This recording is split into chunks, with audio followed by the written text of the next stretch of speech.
The moment someone starts being unusually kind to you, right before they need something, pay attention. They get warmer, more attentive. They start remembering things about you they never cared about before. And right when you start to relax into it, they ask. Have you ever wondered why the nicest moment in a relationship is sometimes the most dangerous one? Stay with me, because by the end of this, you'll never read kindness the same way again.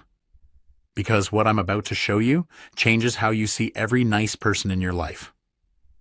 Here's what nobody tells you. Kindness isn't always a gift. Sometimes it's a deposit. Manipulators don't ask for what they want first.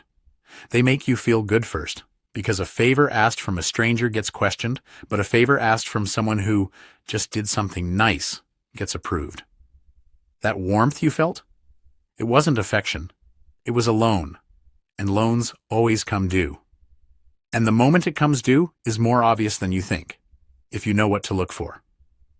This works because of something called reciprocity, the brain's built-in pressure to repay kindness, even kindness you didn't ask for.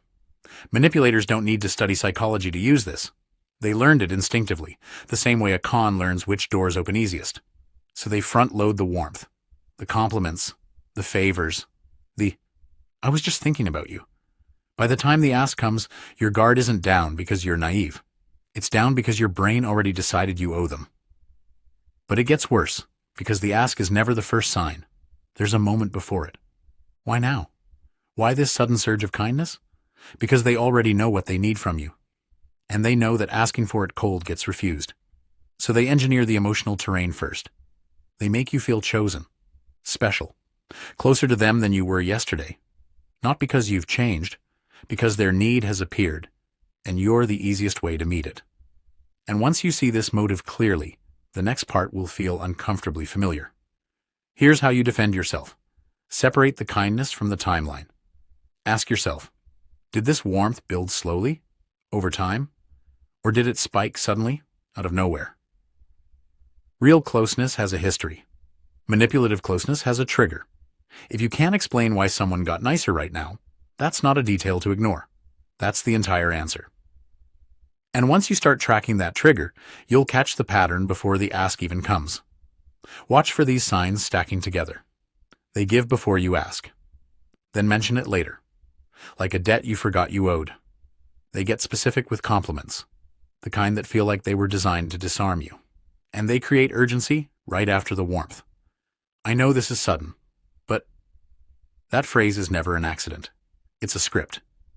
If you've heard that phrase before, you already know where this is going. If you've ever felt confused after a favor, grateful on the surface, uneasy underneath, that uneasy feeling wasn't ungrateful. It was accurate. Some part of you clocked the mismatch between the kindness and the timing, even when you couldn't explain it. You weren't overthinking. You were paying attention. If you just realized someone got unusually kind to you right before they needed something, this channel isn't here to entertain you. It's here to show you what's actually happening before it costs you something. Most people only see this pattern after they've already said yes. If you'd rather catch it early, subscribing keeps this in front of you. Now, here's what to do with what you just noticed. For the next week, track the timing. When someone does something kind, don't just feel it. Log it. Notice what happens in the 48 hours after. If a favor or an ask follows close behind, you'll have your answer. Don't accuse, don't confront. Just watch the gap between the kindness and the cost. Because once you see that gap, you'll never miss it again.